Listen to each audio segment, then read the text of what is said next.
Hello dear students, welcome back all of you.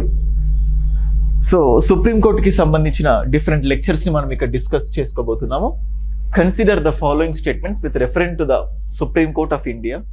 So first of all supreme కోర్టుకి సంబంధించి ఏదైనా questions ఇచ్చినప్పుడు we have to discuss in to the articles related to supreme court. So supreme కోర్టుకి సంబంధించిన articles ఎక్కడి నుంచి ఎక్కడి వరకు ఉంటాయంటే 124 to 147. Article 124 to 147 deals with the provisions of the Supreme Court. So the advice of Supreme Court on any dispute arising out of the pre-constitutional treaties is not binding on the President. అంటే పర్టికులర్గా అంటే again let me just Zoom out. Hello my dear students, welcome all of you. Welcome to my YouTube platform Rohit's analysis. Guys, ఈ వీడియోలో supreme కోర్టుకి సంబంధించిన, supreme కోర్టే కాదు judiciary, supreme court, high court and lower court, దానికి సంబంధించి డెఫినెట్గా మీరు ఇంతకుముందు చూడనటువంటిది ఖచ్చితంగా కొంచెం అట్లీస్ట్ 1 పాయింట్ అయినా కొత్తగా నేర్చుకోవడానికి సంబంధించి ఒక గ్రూప్ ఆఫ్ బిట్స్ మీకు ప్రజెంట్ చేయడం జరిగింది. సో ఒకసారి వీడియో చివరి వరకు చూడండి. డెఫినెట్గా జ్యుడిషియరీకి సంబంధించి ఎన్నో పాయింట్స్ మీరు నేర్చుకుంటారు. And one more thing, and ఎవరైతే ఫస్ట్ టైం ఛానల్కి వచ్చారో ఛానల్ని సబ్స్క్రైబ్ చేసుకోండి.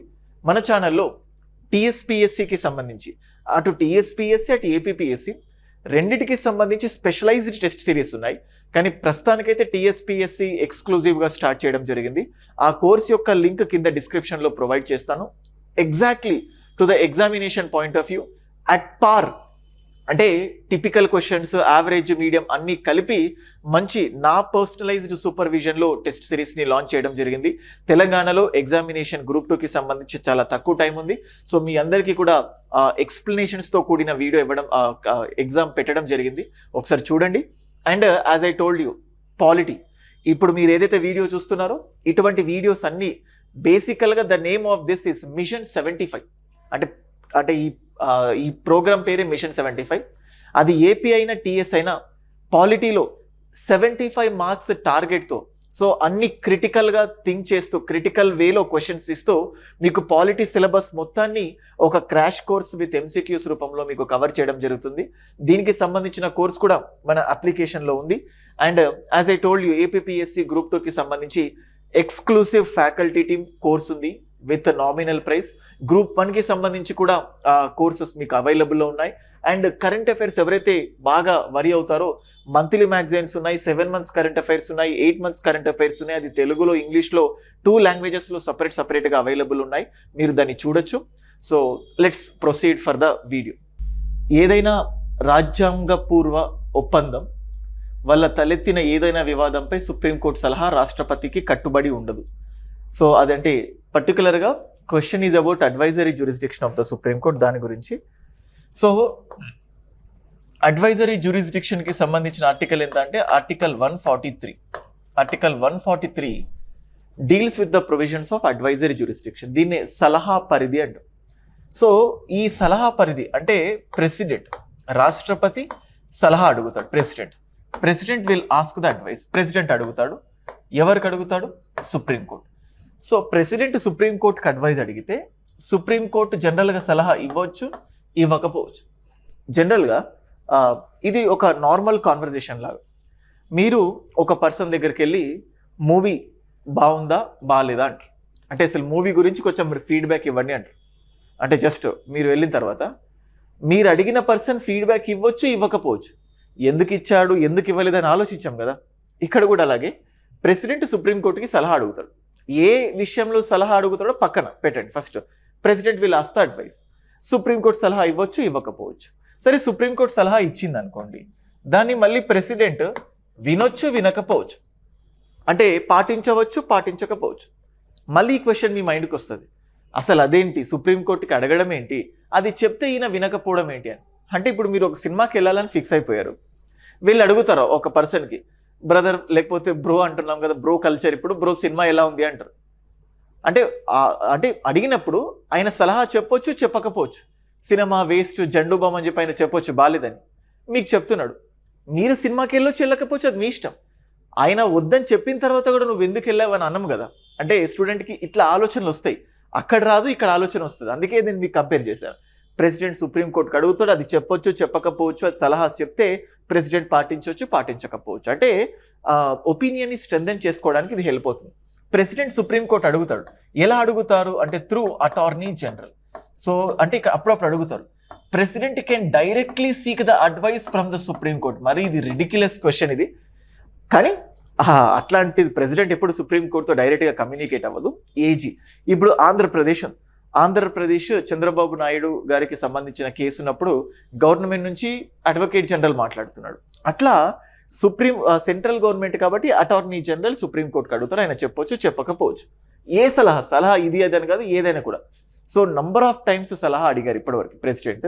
అయితే మీకు ఒక క్వశ్చన్ చేస్తున్నాను, ఈ అడ్వైజరీ ఇప్పటి వరకు ప్రెసిడెంట్ ఎన్నిసార్లు సుప్రీంకోర్టుకి సలహా అడిగాడు? ఒకవేళ అడిగితే ఇది చూసిన ప్రతి ఒక్కళ్ళు ఏవైనా రెండు కమెంట్స్ మీరు పెట్టండి. సో అంటే ఏం సలహా అడిగాడు ఏంటి అని చెప్పేసి లెట్ మీ చెక్. మీకు ఎంతవరకు ఈ వీడియో ఫాలో అవుతున్నారు, కనీసం ఆ కమెంట్ పెట్టడానికైనా మీకు ఓపిక ఉందో లేదో చూద్దాము. సో అది అయితే ఇంకోటి ఉంటుంది, ప్రీ కాన్స్టిట్యూషనల్ ట్రీటీస్ అంటాం. రాజ్యాంగం రాకపూర్వానికి సంబంధించి రాజ్యాంగం రాకపూర్వానికి సంబంధించిన కేసులు అయితే అడుగుతాం. అడిగినప్పుడు సుప్రీంకోర్టు దగ్గర ఆప్షన్స్ ఉండవు, అంటే ఖచ్చితంగా సమాధానం చెప్పాల్సిందే. లైక్ బాలకృష్ణ వెళ్ళినప్పుడు ఎవరికి వెళ్ళే యాక్సిడెంట్ ఒకటే వన్ సైడ్, అవతల వాళ్ళ గురించి ఉండదు అన్నట్టు ప్రెసిడెంట్ అడుగుతాడు. సో అడగడం సుప్రీంకోర్టుకి ఏం చాయిస్ లేదు, అడిగినప్పుడు ఖచ్చితంగా సుప్రీంకోర్టు సలహా చెప్పాల్సిందే. అది ప్రీ కాన్స్టిట్యూషనల్. అంటే రాజ్యాంగం 1950 జనవరి 26న అమల్లోకి వచ్చింది. దానికంటే ముందు ఏ సలహా దానికైనా, అంటే బ్రిటిష్ వాళ్ళు ఉన్నప్పటి నుంచి ఎన్నో థింగ్స్ ఉన్నాయి, దానిపైన సలహా అడగాలనుకుంటే సుప్రీంకోర్టుకి అడిగితే సుప్రీంకోర్టు ఖచ్చితంగా సలహా చెప్పాలి. సుప్రీంకోర్టు చెప్పిన సలహాను రాష్ట్రపతి పాటించవచ్చు పాటించకపోవచ్చు, ఏదైనా. It can obey or it may not obey. So అంటే ప్రెసిడెంట్ దగ్గర రెండు సందర్భంలో ఒకటే ఆప్షన్, కానీ సుప్రీంకోర్టు దగ్గర మాత్రం మారింది. ప్రీ కాన్స్టిట్యూషనల్ అయితే సుప్రీంకోర్టు పైన బైండింగ్, సో లేదంటే సుప్రీంకోర్టు పైన బైండింగ్ కాదు ఇది. అండ్ ఇంకొకటి స్టూడెంట్స్ నోట్ చేయాల్సింది ఏంటంటే, ఈ అడ్వైజరీ జ్యూరిస్డిక్షన్ సలహా పరిధి ఏదైతే ఉంటుందో ఇది ఏ దేశం నుంచి తీసుకున్నామని అడుగుతారు. ఈ సలహా పరిధి అనేది కెనడా నుంచి తీసుకోవడం జరిగింది, రాష్ట్రపతి యొక్క సలహా పరిధి. అయితే సుప్రీంకోర్టుకి సలహా పరిధి ఉన్నట్లే రాష్ట్రంలో హైకోర్టుకి కూడా గవర్నర్ సలహా అడగొచ్చు అన్నట్టు కన్ఫర్మ్డ్గా స్టేట్మెంట్స్ అడుగుతారు. మీరేం టెంప్ట్ అవ్వకండి. సో రాష్ట్రంలో అడ్వైజరీ జ్యూరిస్డిక్షన్ అనేది లేదు, ఓన్లీ సుప్రీంకోర్టుకి మాత్రమే పరిమితమై ఉంది. ఒక్కొక్కసారి అడుగుతారు, సుప్రీంకోర్టుకి ఉన్నటువంటి క్వాలిటీస్ హైకోర్టుకి లేనటువంటి క్వాలిటీస్ అవి ఏంటి అని అడుగుతారు. ట్రాన్స్ఫర్స్ సుప్రీంకోర్టుకి ఉండవు, హైకోర్టుకి ఉంటాయి. అడ్వైజరీ సుప్రీంకోర్టుకు ఉంటుంది, హైకోర్టుకు ఉండదు. సో రిట్ జ్యూరిస్డిక్షన్ ఫండమెంటల్ రైట్కి మాత్రమే సుప్రీంకోర్టు, హైకోర్టు అయితే మిగతా వాటిల్లో కూడా రిట్ పరిధి ఉంటుంది. సో ఇట్లా ఈ థింక్ చేయండి. అందుకే సుప్రీంకోర్టు మొత్తం మీ మైండ్ ముందు ప్రత్యక్షం చేయాలన్న ఉద్దేశంతో ఇది చెప్పడం జరిగింది. ఇది జూమ్, మీరు స్క్రీన్ షాట్ తీసుకోవచ్చు, మళ్ళీ జూమ్ ఇన్ చేస్తున్నాను. Okay, so the advice of the Supreme Court on any dispute arising out of any pre-constitutional treaty is not binding అని ఇచ్చారు. ఓకే, సో ఎస్, ఏదైనా కూడా అసలు అది ప్రియా నాన్ పోస్ట్ అనే సంబంధం లేదు. Advice given by the Supreme Court on any dispute related to pre-constitution, yes, it is not binding on the president. Correct. Next, the court must tender its opinion to the president if he or she refers matters related to any question of law or fact public importance. So చూడండి, supreme court must tender అని ఇచ్చాడు. ఇక్కడ must అంటే తప్పు.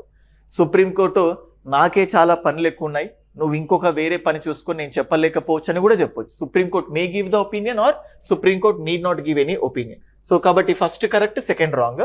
So correct అడుగుతున్నారు కాబట్టి option A. So correct statements కూడా అడుగుతున్నారు కాబట్టి option A is the right answer. ఓకేనా?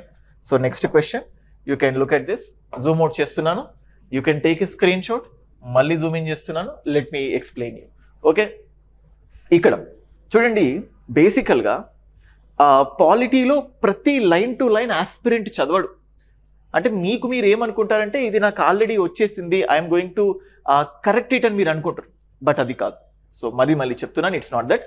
So chief justice of high court can be removed only on the grounds of proven misbehaviour or incapacity. Yes, so చూడండి, proven misbehaviour or incapacity ఒక్కొక్కసారి క్లియర్గా అడుగుతారు. In constitution it is clearly defined. అంటే రాజ్యాంగంలో misbehaviour లేదా incapacity అనే దాన్ని క్లియర్గా ఎక్స్ప్లెయిన్ చేశారని ఇస్తారు, అది లేదు. సో బట్ జనరల్గా జనరల్ మిస్బిహేవియర్, మీ విషయంలో మిస్బిహేవియర్ అంటే ఒకటి, ఆయన విషయంలో ఒకటి, నా విషయంలో ఒకటి అయి ఉండొచ్చు. సో అంటే ఇట్లాంటి గ్రే ఏరియాస్ అంటాం, ఇందులో నుంచి వాళ్ళు పికప్ చేసుకుంటారు. ఏది క్లియర్లీ డిఫైన్, అన్టచబిలిటీ డిఫైన్ లేదు, మైనారిటీస్ డిఫైన్ లేదు, సో కొన్ని పదాలు జ్యుడిషియల్ రివ్యూ అనే పదం లేదు, నో కాన్ఫిడెన్స్ అనే పదం లేదు, ఇట్లాంటి వాటిని కూడా పికప్ చేసుకుంటారు. ఫ్యూచర్ థింగ్స్లో వాటిని కూడా నేను మీకు ఇంబైబ్ చేస్తాను. సో నెక్స్ట్, ఎస్ ఇది correct. So motion containing the charges against the judge must be approved by a special majority in both the house of the parliament. Yes అంటే ఇంకొకటి, జడ్జ్ రిమూవల్ గురించి discuss చేయాలనుకుంటే only అంటే ఒక judge యొక్క conduct, ఆయన యొక్క ప్రవర్తన గురించి మాట్లాడాలంటే కేవలం జడ్జిని రిమూవ్ చేసే టైంలో మాత్రమే ఆయన ప్రవర్తన గురించి మాట్లాడాలి. ఇంకెప్పుడు కూడా ఆ ప్రవర్తన గురించి మాట్లాడడానికి వీల్లేదు కాన్స్టిట్యూషన్ ప్రకారం. అండ్ నెక్స్ట్, ఖచ్చితంగా రిమూవ్ చేయాలంటే స్పెషల్ మెజారిటీ. సుప్రీంకోర్టు జడ్జికి సేమ్ ప్రొసీజర్, హైకోర్టు జడ్జికి సేమ్ ప్రొసీజర్, ఎగ్జాక్ట్లీ డిట్టో ఉంటుంది. ఓకే, ఒకవేళ రెండు సభల్లో యాక్సెప్టెన్స్ లేకపోతే జాయింట్ సిట్టింగ్ అనే ఆప్షన్ లేదు కూడా. So motion containing the charges against the judge must be approved by special majority in both the house of the parliament. Correct. No high court judge has been removed from the office so far. Yes, మళ్ళీ question అడుగుతున్నాను చూడండి. ఇప్పటి వరకు ఎంతమంది judges, అంటే supreme court high court అయితే same procedure అని, ఇప్పటి వరకు ఎంతమంది జడ్జెస్ని మనం తొలగించామో ఈ కంటెక్స్లో ఆలోచించండి. ఇప్పటి వరకు ఏ జడ్జిని కూడా తొలగించలేదు. బేసికల్గా అంటే మనం జనరల్గా చూసే లాజిక్ ఏంటంటే, ఒక జడ్జిని రిమూవ్ చేస్తుంటే ఆయన మైండ్కి తెలిసిపోతుంది, నేను తప్పు చేశాను, ఖచ్చితంగా వీళ్ళు పాస్ చేసి నన్ను పంపిస్తారని చెప్పి. అప్పుడు ఏం చేస్తాడు అదే judge, what will he do is that, అంటే ఆయన్ని రిజైన్ చేస్తారు. అంటే ఆయన పార్లమెంట్ తొలగించింది అనుకోండి, చరిత్రలో నిలిచిపోతాడు. ఇప్పుడు ఏం చేస్తున్నాం, ఎస్ అని చెప్తున్నాం. ఒకవేళ రిమూవ్ చేస్తే లేదు, ఒక పర్సన్ని రిమూవ్ చేశాము, అది సో అండ్ సో పర్సన్ అని చెప్పి రాసుకుంటాం. ఆయన కూడా ఆ అపవాదు మోయడం ఇష్టం ఉండదు, ఎందుకు అనవసరంగా చరిత్రలో ఉండడం, నన్ను నేను రిజైన్ చేసుకుంటే బాగుంటుంది కదా అని చెప్పి వాళ్ళు రిజైన్ చేసేస్తారు. Okay, and of course general logic చెప్తున్నాను, కొన్నిసార్లు లోక్సభ పాస్ చేయకపోయినా ఆగిపోవచ్చు.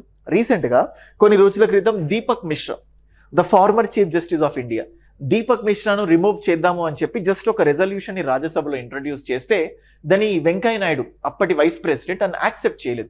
అప్పుడప్పుడు అడుగుతారు, presiding officer should compulsory accept the proposal of removal of supreme court judge అని. సార్ ఎస్, ఖచ్చితంగా ప్రిసైడింగ్ ఆఫీసర్ ఒప్పుకుంటేనే ముందు అడుగు వేస్తాం. ప్రిసైడింగ్ ఆఫీసర్ ఒప్పుకోలేదు అనుకోండి, ఆ బిల్లుకు సంబంధించి డిస్కస్ చేయడానికి ఇంకా ఆగిపోతుంది అంతే. ఓకేనా. అండ్ ఇంకొకటి, హైకోర్టు కదా, రాష్ట్ర శాసనసభ, అంటే సుప్రీంకోర్టు అయితే పార్లమెంట్ అనుకోకండి, అది హైకోర్టు జడ్జ్ అయినా సుప్రీంకోర్టు జడ్జ్ అయినా తొలగింపు ఒకటే, పార్లమెంటే, గవర్నర్కి దానికి ఏం సంబంధం లేదు. అందుకే ఇండియాలో ఈ జ్యుడిషియరీ ప్రొసీజర్, అంటే జ్యుడిషియరీ కనెక్షన్ ఎలాగైతే ఉంటుందో, యూనిటరీ ఫీచర్ అంటే ఒక క్వశ్చన్ ఇస్తారు, ఈ క్రింది వాటిలో ఏవేవి యూనిటరీ ఫీచర్స్ అంటాం, ఏవేవి ఏకకేంద్ర వ్యవస్థ వంటి లక్షణాలు కలిగి ఉన్నాయంటారు. అలాంటి క్వశ్చన్స్ అడిగినప్పుడు గుర్తుపెట్టుకోండి, మన ఇండియాలో జ్యుడిషియల్ సిస్టమ్ ఏదైతే ఉంటుందో, సింగిల్ యూనిఫైడ్ ఇంటిగ్రేటెడ్ జ్యుడిషియరీ, అది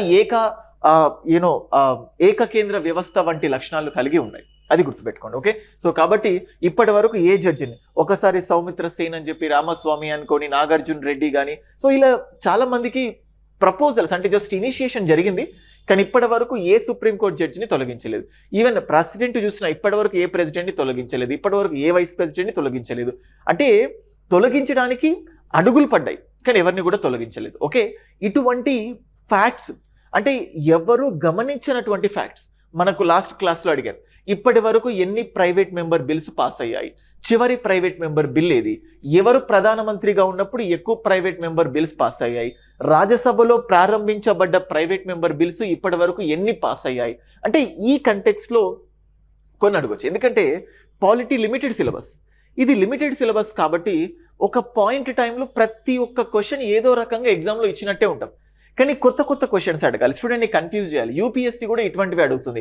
కంటెంప్ట్ ఆఫ్ కోర్టు, దీనికి సంబంధించిన ప్రొవిజన్స్ ఫస్ట్ నుంచే ఉన్నాయా, ఎప్పుడు వచ్చాయి, లేకపోతే క్యాగ్, కాంప్ట్రోలర్ అండ్ ఆడిటర్ జనరల్కి సంబంధించి రూల్స్ అండ్ రెగ్యులేషన్స్ ఫంక్షన్స్ కాన్స్టిట్యూషన్లో ఫస్ట్ నుంచే క్లియర్గా డిఫైన్ అయి ఉన్నాయా. సో ఈ కంటెక్స్లో అడిగినప్పుడు మీ ఫేసెస్లో క్వశ్చన్ మార్క్ ఉంటుంది. నా స్టూడెంట్స్ దగ్గర ఆ క్వశ్చన్ మార్క్ ఎప్పుడు కనిపించదు. ఆ టాపిక్ చెప్పేటప్పుడు మళ్ళీ గట్టిగా కరాఖండిగా రీటరేట్, సుప్రీంకోర్టు లాగా నేను పునరుద్ఘాటిస్తూ ఉంటాను, అది ఇది అంటే ఆ ఫ్యాక్ట్స్ని చెప్తూ ఉంటాను, so that you will be very comfortable. So chief justice of India high court can be removed only on the ground, yes కరెక్టే. Motion containing special majority correct. ఇప్పటి వరకు ఏ హైకోర్టు జడ్జిని కూడా రిమూవ్ చేయలేదు. సో కాబట్టి all are correct. Option C all are correct. మనకు correct statements అడుగుతున్నారు కాబట్టి this is the thing. ఓకేనా. Next, which of the following qualifications are required for the appointment of the district judge. District జడ్జిని appoint చేసేది governor. So అతను ఏ ప్రభుత్వ ఉద్యోగి అయి ఉండకూడదు, గవర్నమెంట్ సర్వెంట్ అయి ఉండకూడదు, అండ్ అలాగే 7 years ఆ జుడిషియల్ ప్రొఫెషన్లో పనిచేసిన ఎక్స్పీరియన్స్ ఉండాలి. సో ఇది కొన్ని బేసిక్ థింగ్స్ అన్నట్టు అపాయింట్మెంట్కి. He should not already be in the service of central, yes, ఇతను సెంట్రల్ గవర్నమెంట్ కింద కానీ స్టేట్ గవర్నమెంట్ కింద కానీ సర్వీస్లో ఉండకూడదు. He should be an advocate or pleader for 5 years అని వచ్చింది. So next, he should be recommended by the high court for the appointment. He should be recommended, yes, appoint చేసే ముందు జనరల్గా గవర్నర్ హైకోర్టు వాళ్ళను కన్సల్ట్ అవుతారు అన్నట్టు. So that's what. సో ఇక్కడ answer వచ్చేసరికి ఎస్, ఇది కూడా కరెక్ట్. 1 and 3 ఇక్కడ 5 years అని ఇచ్చారు. He should have an experience of 7 years. యాక్చువల్గా 7 years కానీ ఇక్కడ వాళ్ళు 5 years ఇచ్చారు కాబట్టి రాంగ్. చిన్న చిన్న మిస్టేక్సే చేస్తుంటాం ఇక్కడ. So the option B answer 1 and 3. 1 and 3 is the right answer. ఓకేనా. ఏది రాంగ్ అంటే 2. ఇతను 5 సంవత్సరాలు న్యాయవాదిగా లేదా ప్లీడర్గా పనిచేసి ఉండాలి. 5 సంవత్సరాలు కాదు, 7 years అడ్వకేట్గా పనిచేయాలి. మళ్ళీ చెప్తున్నాను, అడ్వకేట్ అంటే వాదనలు వినిపించేవాడు, జడ్జి అంటే తీర్పులు చెప్పేవాడు. జడ్జ్ అనేవాళ్ళు ఇండైరెక్ట్గా ఒక ప్రభుత్వ ఉద్యోగితో సమానం. ఈ న్యాయవాది అడ్వకేట్ అనేవాడు ప్రైవేట్ వృత్తితో, అంటే అతనికి వచ్చిన కేసుల్ని బట్టి ఆదాయం వస్తుంది. జడ్జికి మాత్రం ప్రతి నెల శాలరీస్ వస్తాయి. సో మన ఇండియాలో ఈ లీగల్ ప్రొఫెషన్ అనేది చాలా లగ్జరియస్ అంటాము, అండ్ చాలా లుక్రేటివ్ పోస్ట్ కూడా. కొన్ని కేసులకు కోట్లాది రూపాయలు సంపాదిస్తారు. అందుకే కొంతమంది జడ్జ్ అవ్వడానికి ఛాన్సెస్ ఉన్నా కాదు అనుకొని అడ్వకేట్గా పనిచేసే వాళ్ళు కూడా ఎంతోమంది ఉన్నారు ఇప్పటికీ కూడా. రామ్ జెల్మలానీ గారిని మనం చూస్తే ద సీనియర్ మోస్ట్ అడ్వకేట్. అతని కేసు పట్టుకోవాలంటేనే ఇన్ని డబ్బులు, అంటే అంత లూక్రేటివ్ జాబ్ అన్నట్టు. మనం రీసెంట్గా చంద్రబాబు నాయుడు గారి కేసుకి సంబంధించి చూస్తే చాలా మంది వచ్చారు. So you can look at this advocate. అంతకుముందు అంటే ఆ ఇంటర్నేషనల్ కోర్టులో భారత్ తరఫున వాదించిన వాళ్ళు కూడా ఆయన తరఫున మాట్లాడుతున్నారు. అంటే లీగల్ ప్రొఫెషన్కి లూక్రేటివ్ అండ్ బమ్మిని తిమ్మి చేస్తారంటారు కదా, అందులో దిట్టాయి ఉండాలి. Anyway, it's out of box, but మీకు చెప్తున్నాను answer is option B 1 and 3. Next, గ్రామ న్యాయాలయాస్. సో గైస్, ఇక్కడ మీకు చెప్తున్నాను చూడండి, we need order, hierarchy important. మనం ఇప్పుడు చూస్తే హైయెస్ట్ లెవెల్లో మనకి ఏమొస్తుందంటే సుప్రీంకోర్ట్ అండ్ సుప్రీంకోర్టు కింద మనకు వచ్చేది ఏంటంటే హైకోర్టు కింద బేసికల్గా ఇలా క్లాసిఫై చేస్తున్నాను చూడండి. సివిల్ కేస్ అంటే డిస్ట్రిక్ట్ లెవెల్లో సివిల్ కేసెస్ చూస్తే వాళ్ళని ఒకటి పిలుస్తారు, క్రిమినల్ కేసెస్ చూస్తే వాళ్ళని ఒకటి పిలుస్తారు. సో ఇక్కడ ఏమవుతుందంటే డిస్ట్రిక్ట్ కోర్ట్ అంటాం, జిల్లా కోర్ట్ అంటాం, అండ్ లేదా సెషన్స్ కోర్ట్ అని పిలుస్తాం. This can also be called as a sessions court. District court లేదా సెషన్స్ కోర్ట్ అంటాం. ఓకే, ఇక్కడ డిస్ట్రిక్ట్ కోర్టులో అప్పుడు అంటే జడ్జ్ ఒకడే.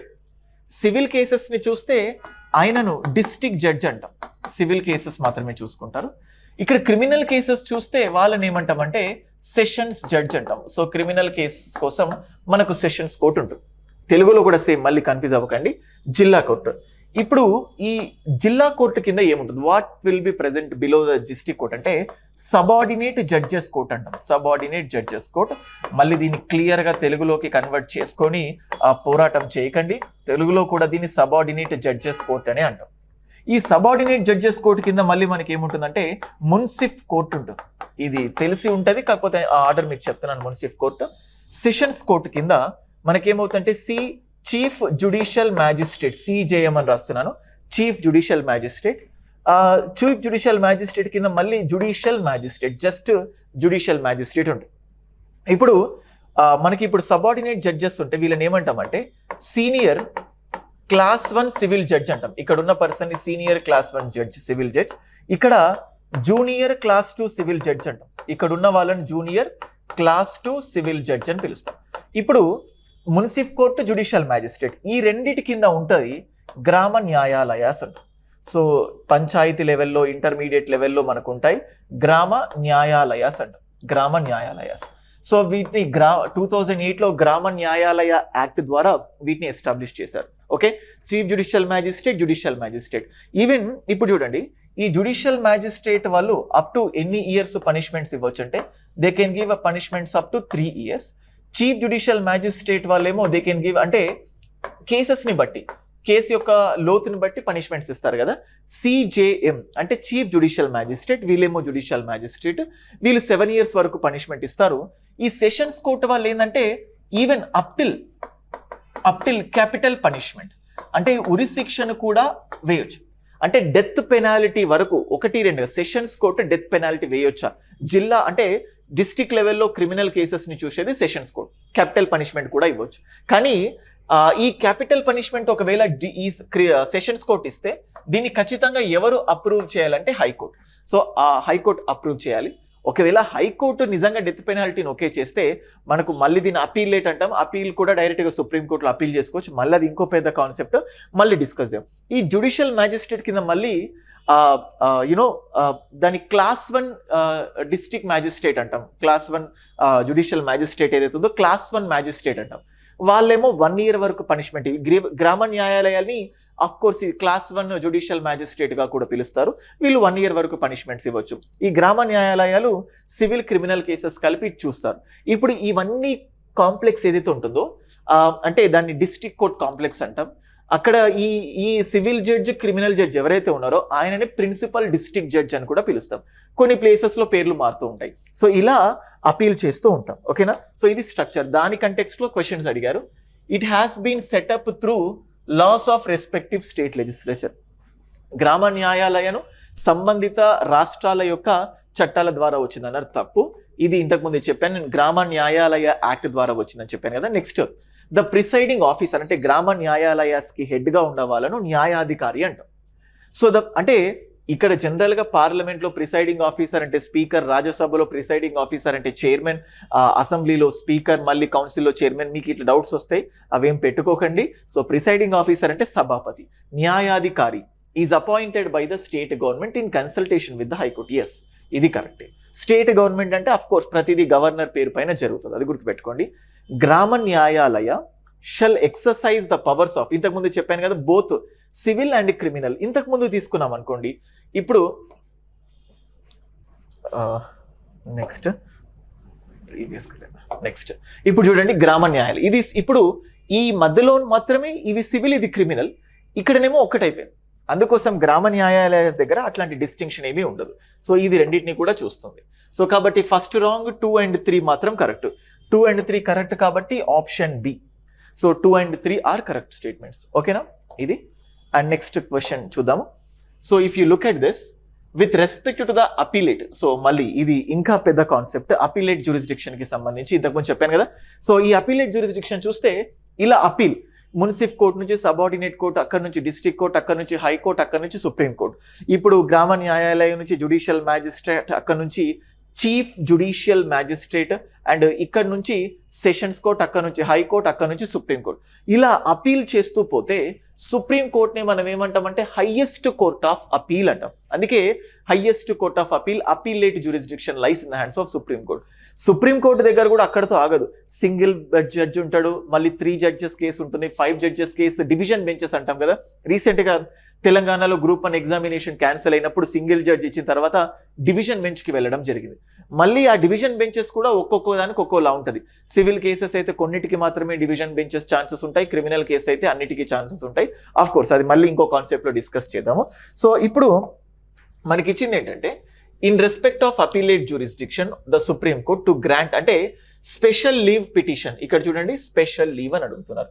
స్పెషల్ లీవ్ పిటిషన్ గురించి చెప్పే ఆర్టికల్ ఏంటంటే article 136. Article 136 is related to special leave petition. ప్రత్యేక అనుమతి ద్వారా అపీల్ అంటాం, దాన్ని స్పెషల్ లీవ్ పిటిషన్. అయితే ఈ స్పెషల్ లీవ్ పిటిషన్ వల్ల సుప్రీం కోర్టు తన యొక్క పరిధి ఏదైతే ఉంటుందో ఆ పరిధిని చాలా విస్తృత స్థాయిలో పెంచుకుంటుంది, ఎక్కడా లేనటువంటి. అందుకే ప్రపంచం మొత్తంలోకెల్లా ఇండియన్ సుప్రీం కోర్ట్ని powerful among all the supreme court అంటాం. ఎందుకంటే అప్పటి వరకు ప్రొసీజర్ ఎస్టాబ్లిష్డ్ బై లా, తర్వాత డ్యూ ప్రాసెస్ ఆఫ్ లా ఉంది, అప్పటి వరకు బేసిక్ స్ట్రక్చర్ ఏం లేదు, తర్వాత బేసిక్ స్ట్రక్చర్ అనే కాన్సెప్ట్ వచ్చింది, ప్రతిదీ తీసుకొచ్చి బేసిక్ స్ట్రక్చర్లో పెడుతుంది. అప్పటి వరకు privacy is not a fundamental right అని చెప్పింది, ఇప్పుడు మళ్ళీ privacy is a fundamental right అని చెప్పింది. సో ఇది నాది ఇది నీది అని చెప్పడానికి లేదు. ఇండియాలో జ్యుడిషియల్ యాక్టివిజం అది పాజిటివ్ నెగిటివ్, అందుకే ఇండియన్ సుప్రీంకోర్టు అన్నిటికంటే బలమైన సుప్రీంకోర్టు, పవర్ఫుల్ సుప్రీంకోర్టు అని పిలుస్తుంటా. సో ఈ ఆర్టికల్ 136ని యూజ్ చేసుకొని ఎవ్రీ కేస్, ప్రతి కేసుని, అంటే ఇది ఈవెన్ మనం చెప్పాలంటే సుప్రీంకోర్టు దగ్గర ఉన్న 40% పెండింగ్ కేసులు ఈ స్పెషల్ లీవ్ పిటిషన్ ద్వారానే వస్తుంది. అందుకే తీసుకుంటే ఒక బాధ, తీసుకోకపోతే ఒక బాధ.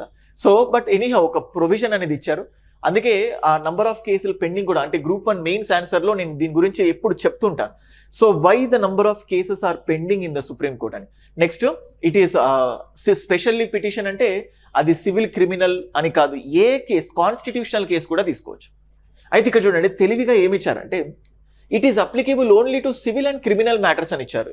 కాదు, సివిల్ అండ్ క్రిమినలే కాదు, ఇవి కాకుండా ఇంకేముంటాయి, రాజ్యాంగపరమైన కేసులు ఉంటాయి. So it can be applicable. ఇది సివిల్ క్రిమినల్ విషయం. ఎప్పుడైనా చూడండి, ఇప్పుడు ఇది నేను సొంతగా ప్రిపేర్ చేసింది. ఇది యూపీఎస్సీలో ఇటువంటివి ఓన్లీ లేకపోతే ఇటువంటి కొన్ని అడ్జెక్టివ్స్ యూజ్ చేస్తారు. అలాంటివి ఇచ్చినప్పుడల్లా మనం టెంప్ట్ అయిపోతాం అన్నట్టు. అంటే అలాంటివి ఇచ్చినప్పుడల్లా మన ఫేసెస్లో క్వశ్చన్ మార్క్ ఉంటుంది. మీకు ఎగ్జామ్లో అట్లాంటి ప్రాబ్లం కాకుండా ఉండడానికి ఇది జస్ట్ రిఫరెన్స్ మాత్రమే. సో ఎస్, ఇది ఓన్లీ ఇచ్చారు కాబట్టి తప్పు. Next, it is a discretionary power of the supreme court. Yes, ఇది సుప్రీం కోర్ట్ యొక్క డిస్క్రిషనరీ, మరి ఇది హైకోర్టుకు ఉండదు. అందుకే ఈ యొక్క విచక్షణ అధికారాన్ని యూజ్ చేసుకొని సుప్రీం కోర్ట్ పవర్ఫుల్ అయిపోతుంది, అన్ని కేసెస్ని తీసుకుంటుంది. ఇది నేను తీసుకోను అనే ఛాన్స్ లేదు, everything it is going to take. అందుకోసం so first wrong and 2 correct statements అడుగుతున్నారు కాబట్టి బి మాత్రమే, only 2 is the correct answer. Okay, I hope you are learning something. మీరు ఏదైనా కొత్తగా నేర్చుకుంటే ఖచ్చితంగా దాన్ని తెలియజేయండి. ఎందుకంటే ఈ కంటెంట్ రిలేటెడ్ వీడియోస్ వచ్చినప్పుడల్లా స్టూడెంట్స్ పెద్దగా, ఎందుకంటే ఏ చెప్పినా వస్తాయి కానీ కంటెంట్ చూడడానికి మీకు పెద్ద ఇష్టం ఉండట్లేదు. కానీ ఈ కంటెంట్ మీకు నచ్చినప్పుడు నిజంగా, అంటే మీ మనసులో ఉన్నది అది నెగిటివ్ అయినా పాజిటివ్ అయినా, నెగిటివ్ అయితే నేర్చుకుంటానో, పాజిటివ్ అయితే ఇంకొంచెం బిల్డ్ అవ్వడానికి యూజ్ అవుతుంది. So please post your comment. మీకు ఎలా ఉంది, మీరు ఇంకా ఎలా ఎక్స్పెక్ట్ చేస్తున్నారు, ఎలాంటి క్లాసెస్ పెడితే మీరే ఒక సాధారణ ప్రేక్షకుడిగా ఎలా చూస్తారు, అది నాకు ఒకసారి పోస్ట్ పెట్టండి. నాకు పర్సనల్గానైనా మెసేజ్ పెట్టండి. It will Boost my channel. Next, subordinate courts గురించి అడిగారు. The sessions judge has the power to impose capital. ఇంతకుముందు ఎందుకు చెప్పాను హైరార్కీ అంటే, ఇప్పుడు నెక్స్ట్ వచ్చే క్వశ్చన్స్ అన్నిటి ఆన్సర్ చేయాలంటది. సెషన్స్ జడ్జ్ అంటే డిస్ట్రిక్ట్ లెవెల్లో, impose the capital punishment. Yes, ఇతను ఉరి శిక్షను విధించవచ్చు. Next, chief judicial magistrate, CJM. The chief judicial magistrate tries criminal cases that are punishable with an imprisonment up to 7 years. ఇంతకుముందు చెప్పాను కదా, జ్యుడిషియల్ మ్యాజిస్ట్రేట్ అయితే 3 years, చీఫ్ జ్యుడిషియల్ మ్యాజిస్ట్రేట్ అయితే 7 years impose చేస్తారు. So yes, which of the following.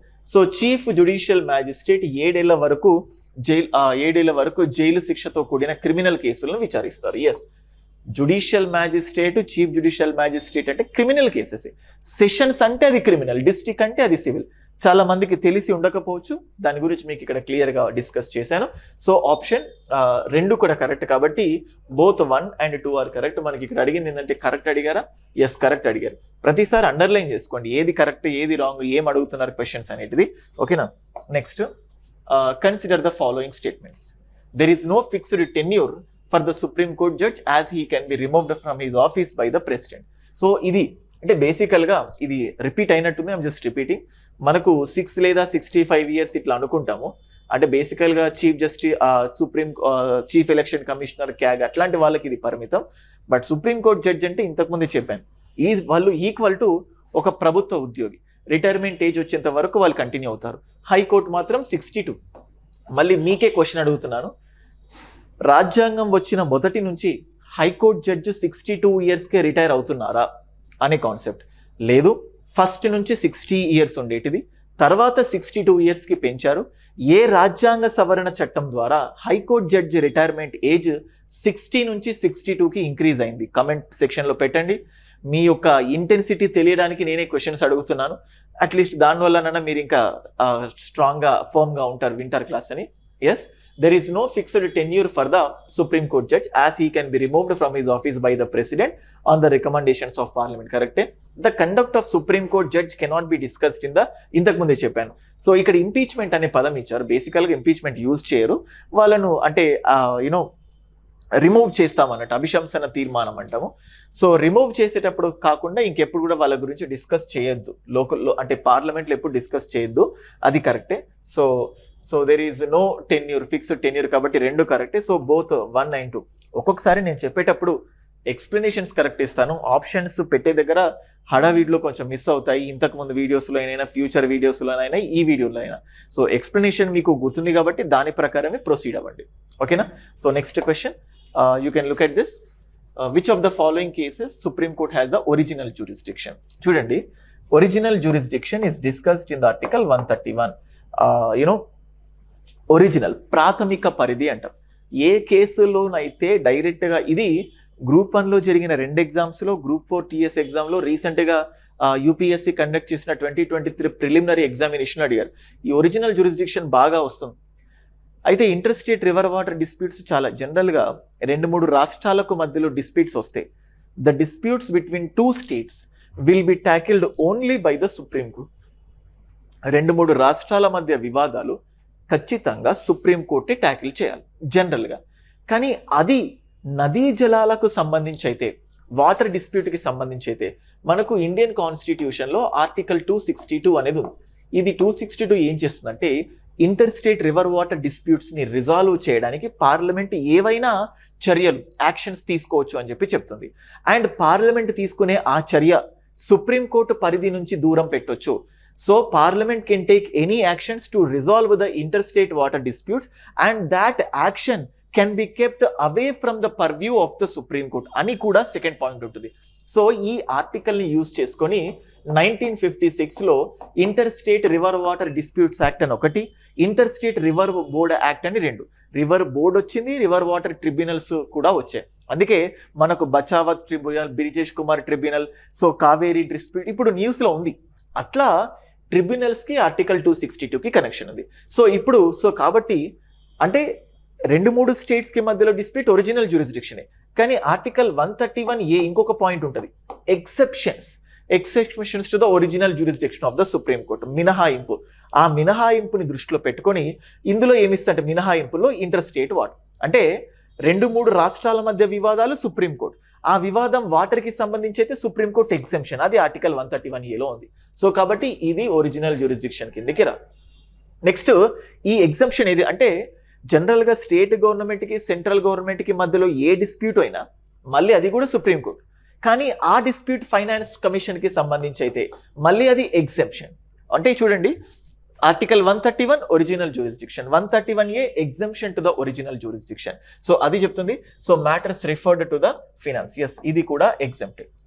Adjustment of expenses between the centre and the state. So centre and స్టేట్కి సంబంధించిన expenses అని చెప్పేసి అడుగుతున్నారు. ఎస్, సో అంటే బేసికల్గా ఇది ఉండదు, కానీ సెంట్రల్ గవర్నమెంట్కి స్టేట్కి గవర్నమెంట్కి మధ్యలో ఏదైనా థింగ్స్ ఉంటే అంటే జస్ట్ అడ్జస్ట్ అంటే క్లాషెస్ వస్తాయి. అంటే సెంట్రల్ గవర్నమెంట్కి ఇప్పుడు నాకు ఇంత ఇచ్చారు, గుజరాత్కి ఇంత ఇస్తున్నారని నీకు అనిపించవచ్చు, you can go to the supreme court. అది ఫైనాన్స్ కమిషన్కి సంబంధించి కాదు కాబట్టి ఇప్పుడు సెంట్రల్ గవర్నమెంట్కి స్టేట్ గవర్నమెంట్కి దీనివల్ల ప్రాబ్లమ్స్ రావడానికి ఛాన్సెస్ ఉన్నాయి. దానికోసం you can go to the supreme court. ఇప్పుడు ఆంధ్రప్రదేశ్లో special package, special category status అని చెప్పి ఎన్నో రకాలుగా సెంట్రల్ గవర్నమెంట్కి స్టేట్ గవర్నమెంట్కి ఫైట్ జరిగింది, సుప్రీం కోర్టుకి వెళ్ళారు. సో ఈ విషయంలో వెళ్ళొచ్చు. బేసికల్గా రిట్ జ్యూరిస్డిక్షన్ ఒరిజినల్ అనొచ్చు, కానీ రిట్ హైకోర్టుకి కూడా ఉంది కాబట్టి దాన్ని కాన్కరెంట్ జ్యూరిస్డిక్షన్ అంటాం. అందుకోసం దీన్ని నేను ఎలిమినేట్ చేస్తున్నాను.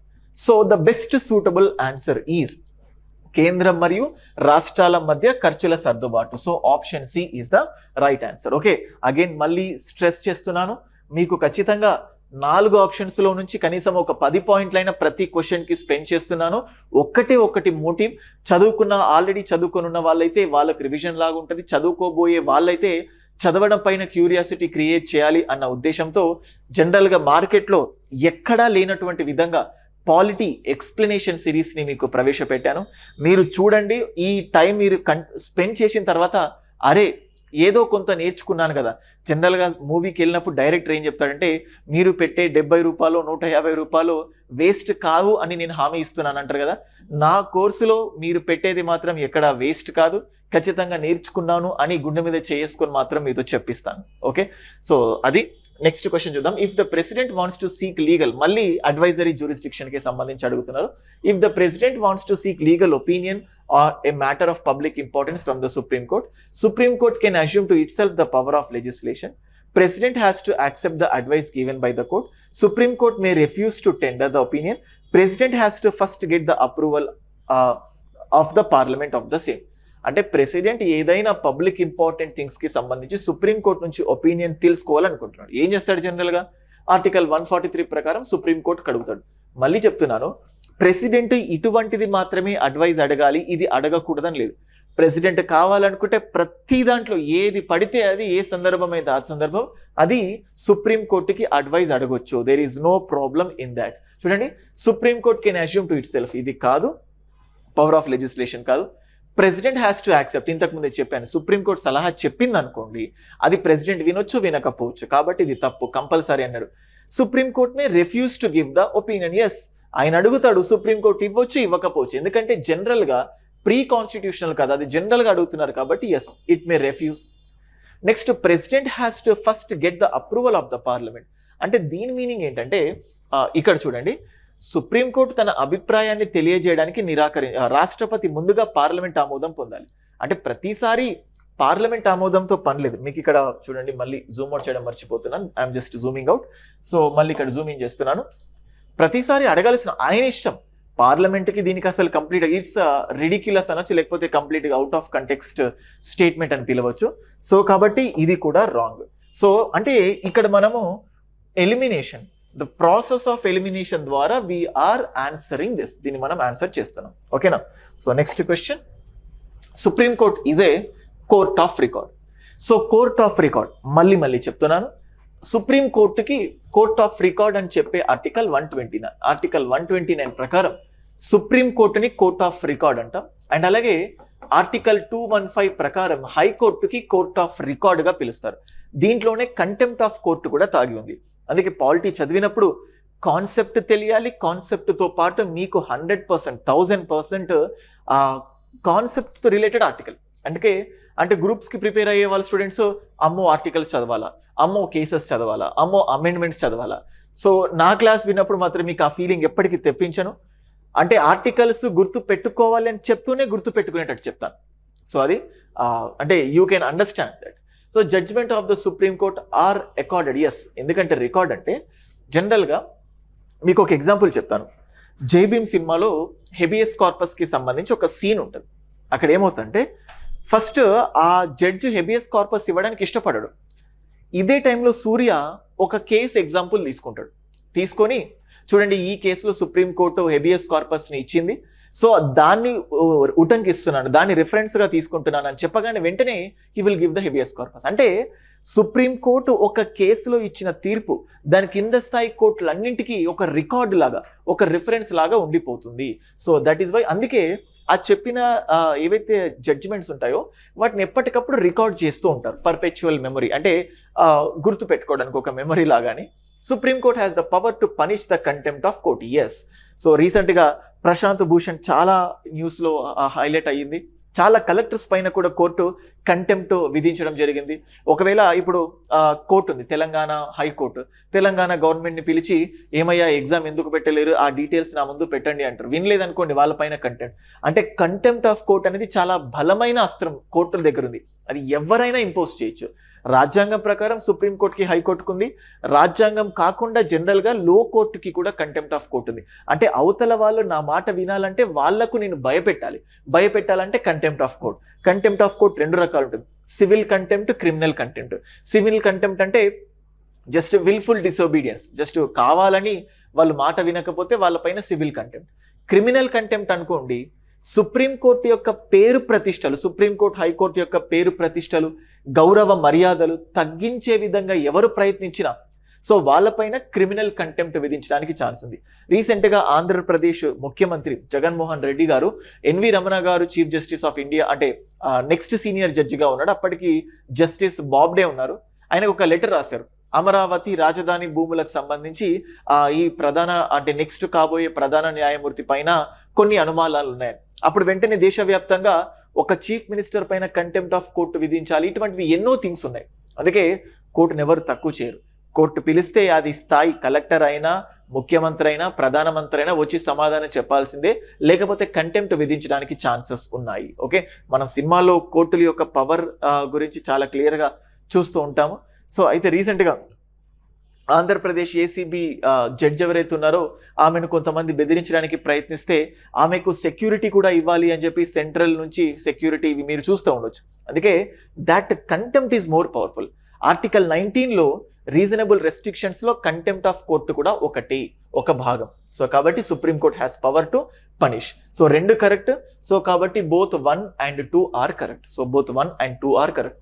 So that's all for this video. I definitely feel that you have liked this video. ఇలాంటి వీడియోస్ మళ్ళీ ఎప్పటికీ కూడా చేస్తుంటాను. మీకు అనిపించిందల్లా కూడా just keep a comment. So it will definitely Boost my way of teaching. Thank you guys.